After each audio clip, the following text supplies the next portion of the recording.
What's up, guys? Tuesday, September 27th. This is the Bat X Release Show on Covers. I'm Josh Ingalls. He's Derek Carty. Thanks for joining us every Tuesday, Wednesday, Friday, 11 a.m. Eastern Time. Got back on the winning track Friday, Derek. The Cole last out was awesome.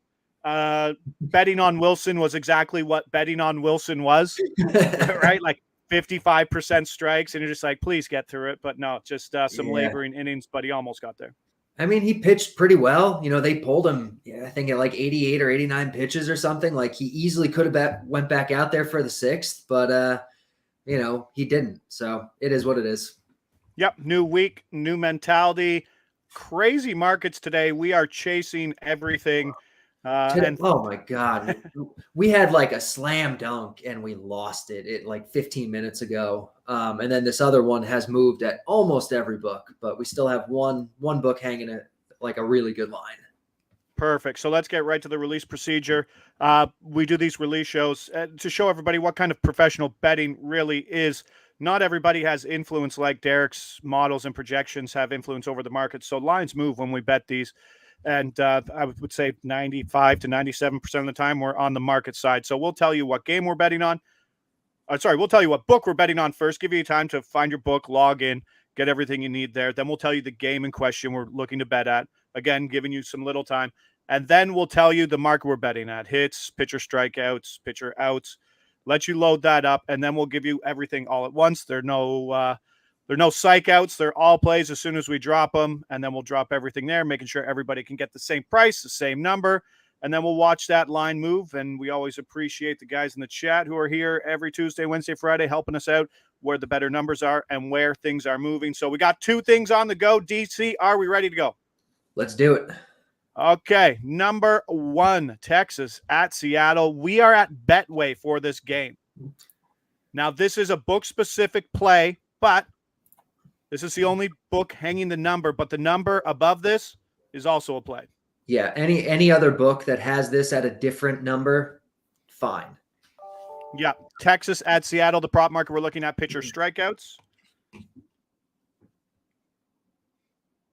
So head over to Betway, go to player props. Fantastic. And let's get this out quickly. For release number one, we are on Seattle's Robbie Ray over 6.5 Ks, minus 154 up there on the screen. Robbie Ray over 6.5 Ks, minus 154. Don't fret. If you're looking at a 7.5 at plus money, that's still a play. Correct, Eric? Yep, it actually shows a little bit more value. It's going to win less often, but it shows a little bit more value because the bat here is projecting 8.5. So at 6.5, you know, this is going to win like 75% of the time or so. Probably like 65% of the time or so at 7.5, but at plus money, like that's fantastic. You're getting a full strikeout over the 7.5 line even. So it's great no matter which way you want to bet it. You know, we'll do the 6.5 here, try to get a win under our belt here, but 7.5 is great. Perfect. Yeah, facing a Texas lineup that is not that good, is very strikeout heavy, and he's Robbie Ray. He's great. He goes deep into games. He threw like 103 pitches last start. So late in the year, we see a lot of guys kind of getting pulled early and stuff. Like that hasn't happened with Ray yet. Hopefully not the case today. You know, there is a little bit more variance late in the year because of that kind of thing, but it seems like Ray should be fine. Yep, things get pretty ugly in that lineup after Simeon and Seager, that's for sure. Ray, 104 Ks over his last 87 innings pitched, facing a top 10K percentage team in Texas. I believe the Home Depot delivery guys are outside, so if you hear them, don't take their plays. I don't know. I don't trust their handicapping skills. Jumping over to release number two, we're at Caesars. Miami at the Mets is the game in question we're looking at here. Earlier game. Miami at the Mets. We're at Caesars. This one's widely available, but this is the best price by about 10 points, I think. Prop market we're looking at, pitcher strikeouts. So if you're at Caesars, you got to scroll all the way over. It could be there. It might not be there. And some of the books I don't love this at. This is one where I really want it at this number or close to it. Okay, and as we see it, it's still there for release number 2. Carlos Carrasco over 5.5 Ks, even money. For release number 2, Carlos Carrasco over 5.5 Ks, even money. Let us know where you got it. Dane says, I would give 7.5 as official play, 6.5 not widely available. No problem with that. Derek like both. Yeah. I like both numbers. Yeah. You did come on air and said I like the 7.5 better than at 120. Yeah, I mean, it projects for slightly more value, so it's fine. Yeah. So Carrasco's interesting. Off air, we were talking. This is just a guy who needs to get at least 16 outs. He's 10-1 to the over 5.5 with 16 or more outs. Faces that weak Miami lineup. What do you like? What are the projections here?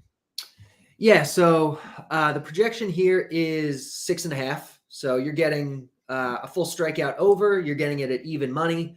The more into the negative side you get, the dicier it becomes a little bit. You know, there's still going to be value at any numbers, but if you can get it plus 100, minus 105, I think MGM had.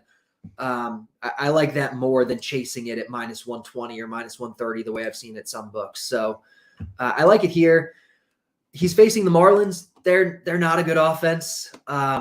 You know, can be a little bit above average for strikeouts depending on the lineup. They're in Citi Field. It's a good pitcher's park. It's decent pitching weather. You know, the leash should be there for Carrasco.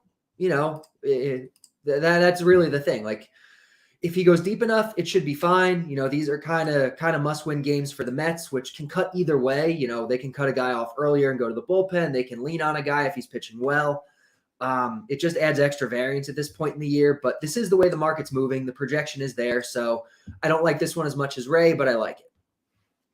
Perfect. Carlos Carrasco over 5.5 Ks, even money. That brings a wild market day to a wrap with just the 2 plays. And we should on a scale of 1 to 10, how unstable was the market today? It was a 10. Like the Ray line started moving real quick up until show. It was 6.5 everywhere, right?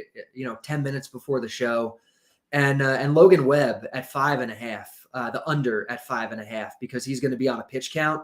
That looked amazing, and that moved to 4.5 everywhere, maybe 15 or 20 minutes before the show. So if there's a 5.5 that you can find for Logan Webb anywhere, bet the under on it. 4.5, it's just not really there. Now I don't believe I've been pumping your projections like the actual tools to use them. I think it's funny because I think a lot of people, and this is just a guess, a lot of people who are driving these lines too are also people who are using your tools to bet the market like that. And that's why we see the movement so quickly when lines open up and there's such a big discrepancy between your projections and the market price. Yeah, I think that definitely is going to play a part. You know, people are using these tools and they're winning. And so when they place their bets, the books respect that and they shift them accordingly. Sometimes we do these shows at 11 and, the lines have moved quite a bit since early in the morning. And that's just kind of the nature of doing these shows. We're kind of handcuffing ourselves a little bit. But we've still been profitable even doing it this way. And if you're betting these lines earlier in the morning using these tools, you're definitely way more profitable even than we've been so far giving them out on the show. Any out props for Logan Webb? Well, he just said he's on a pitch count, so I didn't see any outs lines out there for him. But I don't think he's going. I think they're going to stop him at 5 innings no matter what. So if you see an outs prop, I guess it would depend. Didn't Logan Webb get pulled right after the no-hitter last week? Did. Yeah, that was the one I won the money on, right? That was, I was showing you that ticket. It was Logan Webb in the no-hitter into the 6th, 1 hit, and then see you later at like 78. So they're obviously doing something with him. And they said they were going to pull him at 5, but the no-hitter, they left him in. So I don't think he's going beyond 5 the rest of the year. All right, well, there you go. Use that, and those are exploitable markets if you get to them early enough, but they get hit pretty quickly because obviously widely available information. So just the 2 plays for the boys today. We are at Robbie Ray official play over 7.5. We're going to play it at plus 120 at DK, but the 6.5 was available at at Betway. And then Carlos Carrasco over 5.5 Ks. At even money there at plus 100. That was at Caesars. We'll see you back here tomorrow with a couple of winners, hopefully in our pocket.